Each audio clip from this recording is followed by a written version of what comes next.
नमस्कार, आपलं सर्वांचं स्वागत. तर मित्रांनो, चला आज आपण हे जे आंबे कापले कशासाठी कापले, तर चला आपल्याकडं आपले पाहुणे, आपले जीवलग मित्र आज आपल्याला भेटायला आलेत. तर बघा, हे आहेत चौधरी सर. नमस्कार. आज खूप वेळात वेळ काढून ते आज आपल्याला भेटायला आलेत. आणि आपल्याला भेटायला आल्या म्हणल्यानंतर आपलं काम बनतंय की काहीतरी. आज खूप बघा, दुपारची वेळ आहे, खूप ऊन आहे, उन्हाचेच ते आलेत, पण आज सुट्टी होती.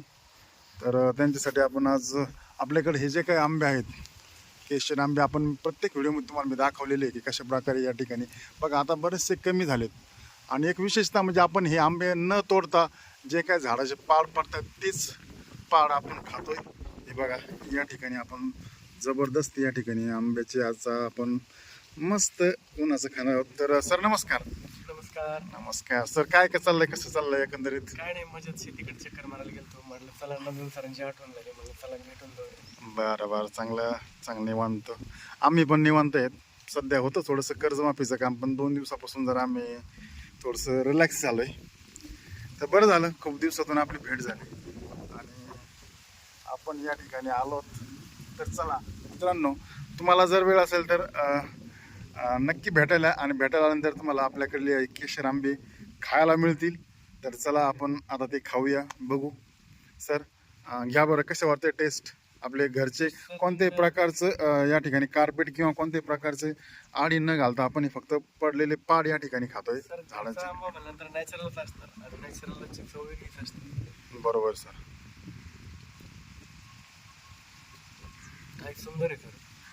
नॅचरल पिकवलेले असल्यामुळं गोड आहे, चव पण खूप छान आहे. एकदम भारी, एकदम. इथलं याला कुठलं केमिकल नाही, काही नाही. नॅचरल आहे. तर चला, प्रत्येकाने घरासाठी एक एक झाड लावून नक्कीच सर, आपण या व्हिडिओच्या माध्यमातून आपण सर्व आपल्या शेतकऱ्यांना, मित्र कंपनीला सांगू की आपण आपल्या स्वतःपुरतं कमीत कमी आपण आपल्या शेतात पिकावं. ते कोणत्याही प्रकारचं फवारा मारलेला नसावं, एकदम नॅचरल ज्या पद्धतीनं निसर्ग त्या ठिकाणी त्याला निर्माण करतो, पिकवतो, तेच खा. कारण की आज खूप जगामध्ये वाईट परिस्थिती निर्माण झाली आहे सर, बरोबर आहे? आरोग्यासाठी हेल्दी आणि खूप चांगलं फूड खायला भेटतं आपल्याला. म्हणून आपल्या अवतीभोवती 4-5 झाडं तरी आंब्याची, जांभळाची अशी आवर्जून लावावीत, की जे आपल्याला ना आपल्या कुटुंबाला म्हणजे नैसर्गिक खायला भेटेल. बरोबर सर.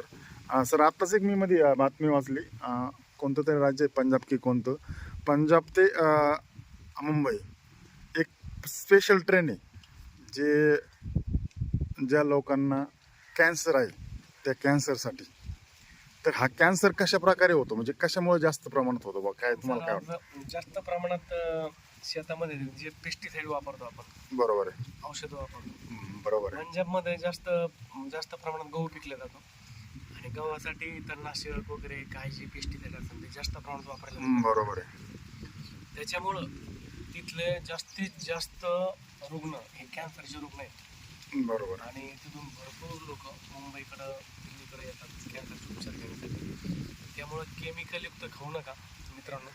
जे काही नदन सरांचे ऑडियन्स असतील त्यांनी आज तुमच्यासाठी खूप चांगला मोलाचा सल्ला दिला आहे. आणि या ऑडियन्समधील जे कोणी शेतकरी असतील त्यांनी 5 वेगवेगळ्या प्रकारची तरी झाडं लावावी. आंबा, जांभूळ, चिंच वगैरे जे काही आपल्याला डेली यूजसाठी लागतील असे 5 झाडं तरी लावावेत. आणि घरच्यासाठी, आपल्या मुलांसाठी आणि पुढच्या पिढीसाठी नैसर्गिक त्यांना दिल्या जाईल, म्हणजे खाणं दिलं जाईल, त्यातून अन्न दिलं जाईल. बरोबर तर सर. ते निश्चित केलं पाहिजे. सर तुम्ही जे सांगितलं ते एकदम व्यवस्थित, एकदम बरोबर आहे.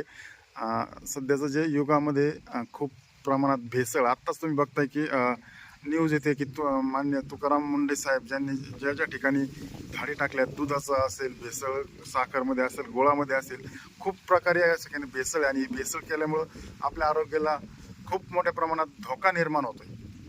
मित्रांनो, मी अजून एक महत्त्वाची गोष्ट सांगतो की आपण जी आवडीने आज पनीर भाजी हॉटेलमधून मागवतो, तर पनीर भाजी बिलकुल खाऊ नका.